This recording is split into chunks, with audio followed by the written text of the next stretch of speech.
Bismillahirrahmanirrahim. Alhamdulillahi Rabbil Alamin. Alhamdulillahi wa kafa.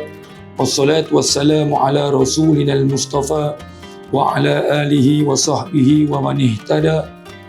Qala Allah Ta'ala fil kitabil aziz wa fi muhkami tanzilih ba'da a'udzu billahi minasyaitonir rajim. Bismillahirrahmanirrahim. يا أيها الذين آمنوا كتب عليكم الصيام كما كتب على الذين من قبلكم لعلكم تتقون. Sadaqallahul azim. Sidang pendengar yang dirahmati Allah sekalian, ayat yang dibacakan sebentar tadi adalah petikan daripada surah Al-Baqarah ayat 183 yang bermaksud, wahai orang yang beriman, diwajibkan ke atas kamu berpuasa sebagaimana diwajibkan kepada orang-orang sebelum kamu, supaya kamu bertakwa. Baik sidang Jumaah yang dirahmati Allah sekalian, bila kita sebut tentang berpuasa, ayat yang saya bacakan tadi adalah berkaitan dengan kewajipan berpuasa. Akan tetapi puasa ini bukan sekadar hanya kita menahan diri daripada lapar dan dahaga saja.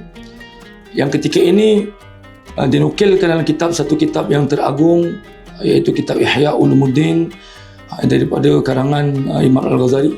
Disebutkan ada tingkatan puasa. Kata Imam Al-Ghazali, "A'lam anna saum thalathu darajat. Saumul umum, saumul khusus, wa saumul khususil khusus." Kata Imam Al-Ghazali dalam kitabnya Ihya Ulumuddin, kitab mutabar, yang disebutkan tingkatan puasa ini ada 3 tingkatan. Dia puasa bukan sekadar menahan diri daripada lapar saja.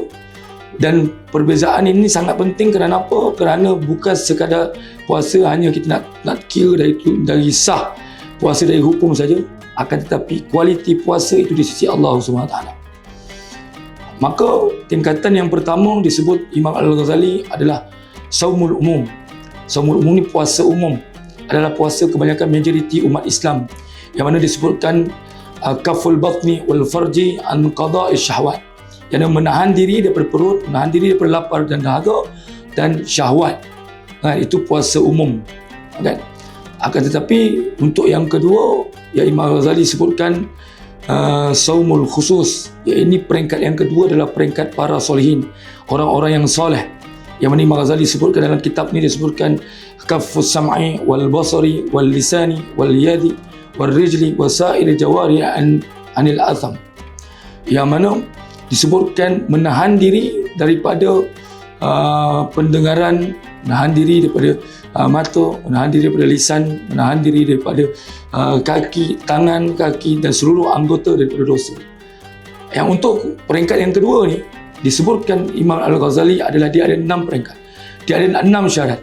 Yang pertama, puasa bukan sekadar hanya semata-mata menahan diri daripada lapar saja, tapi juga anggota lain juga dianjurkan untuk menahanlah. Maksudnya bukan sekadar dari sudut hukum hakam ni saja, akan tetapi untuk peringkat yang kedua lebih kepada adab dan akhlak. Contohnya mana-mana kita yang Imam Ghazali sebutkan, ghadul basar, yang pertama, kita menundukkan pandangan kita. Ketika kita berpuasa, bukan sekadar kita menahan perut yang kosong saja, akan tetapi kita menundukkan pandangan kita daripada perkara-perkara yang haram, daripada perkara-perkara yang tidak sepatutnya. Yang kedua, Imam Ghazali disebutkan hifzul lisan. Kita menjaga lisan kita, kita menjaga lidah kita daripada kita bercakap benda-benda yang tidak berfaedah ataupun perkara-perkara lara dan sebagainya. Kemudian yang ketiga disebut sebagai kafus sam'i.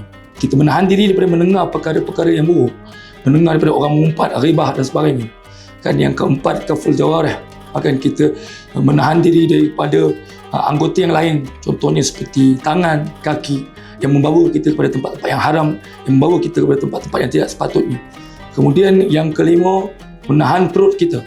Apa maksud menahan perut? Maksudnya menahan perut kita daripada kita makan berlebihan ketika kita berbuka puasa, kan? Untuk sebab kenapa ketika kita berpuasa, kita nak elakkan daripada kita makan banyak. Kemudian yang terakhir, kata Imam Ghazali, dari kategori yang kedua tadi, yang keenam adalah kita mengatakan hati kita itu, orang kata apa, takut dan berharap kepada Allah Ta'ala. Takut yang bagaimana? Takut puasa kita itu tidak diterima oleh Allah Ta'ala, dan kita mengharapkan agar Allah menerima semua puasa kita, semua ibadah kita. Dan kemudian Dan yang ketiga yang disebutkan as-saumul khususil khusus. Disebut Imam Ghazali, puasa khusus.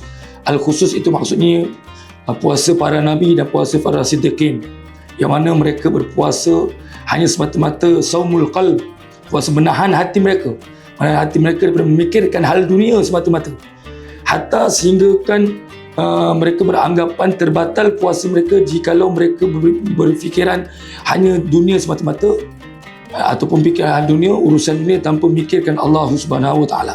Kerana sandaran mereka adalah lebih kepada makrifat, lebih kepada total kepada Allah Subhanahu Wa Taala.